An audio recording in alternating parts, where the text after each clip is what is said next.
आज कानपुर में all India Muslim personal board का इजलास हुआ, जिसमें बोर्ड के साबिक सदर मौलाना राबे हसन नदवी की याद में ताज़ियती बयानात दिए गए और उनके इल्मी सरगर्मियों को याद किया गया।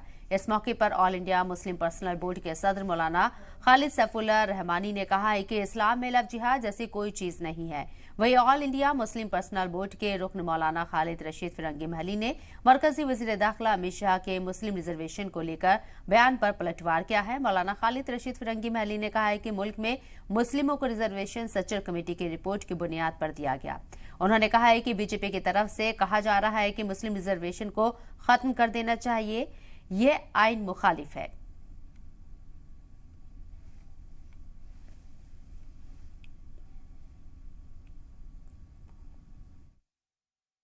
एक बात तो मैं आपको बताऊं कि आप किसी भी इस्लामी स्कॉलर से पूछ लीजिए, लव जिहाद के नाम का कोई जिहाद इस्लाम में नहीं है।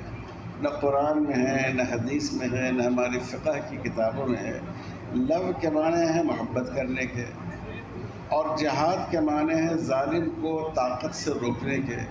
तो ताकत का इस्तेमाल और प्यार कैसे एक जगह जमा हो सकता है? ये प्रोपेगेंडा है कि इस मुल्क में यूनिफॉर्म सिविल कोड न मुफीद है और न इसकी ज़रूरत है। ऐसा नहीं है कि यूनिफॉर्म सिविल कोड लाने से कोई फ़ायदा हो जाएगा मुल्क का, और न इसकी ज़रूरत है। लोग कहते हैं कि यकजहती पैदा होगी। आप जानते हैं जो दो दुनिया की बड़ी वर्ल्ड वार हुई है, दो ऐसी कौमों के दरमियान हुई है जिनका पर्सनल लॉ था।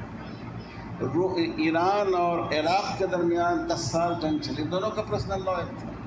तो ऐसा नहीं है, सोच को सही करने की ज़रूरत है कि हम पूरे मुल्क में अमन और इत्तेहाद कायम करें भारत के शहरी होने की हैसियत से, और हम अपने समाज में हर कीमत पर जुल्म को रोकने की कोशिश करें, जिसकी इजाज़त न किसी मजहब ने दी है और न हमारे संविधान ने दी है। रिज़र्वेशन कानूनी तौर पर जो लोग भी इकनॉमिकली बैकवर्ड हैं, वीक हैं, उनको रिज़र्वेशन कानूनी तौर पे दिया जा सकता है, और ऑलरेडी कई स्टेट्स में इसी बुनियाद पर रिज़र्वेशन दिया है। मज़हब की बुनियाद पर रिज़र्वेशन की बात कोई नहीं कर रहा है। जो बात सच्चर कमेटी ने कही, रंगनाथ मिश्रा कमीशन ने कही, भोपाल कमीशन ने कही कि चूँकि मुसलमान एजुकेशनली और इकनॉमिकली और सोशली सबसे ज़्यादा बैकवर्ड हैं, तो दूसरी कम्युनिटी के इक्विवेलेंट लाने के लिए रिज़र्वेशन का रास्ता सबसे फुल प्रूफ रास्ता हो सकता है। इसलिए अगर कोई भी स्टेट मुसलमानों को उनके इकनॉमिकल बैकवर्डनेस की वजह से रिज़र्वेशन देता है तो ये कतई तौर पर गैर कानूनी नहीं होगा।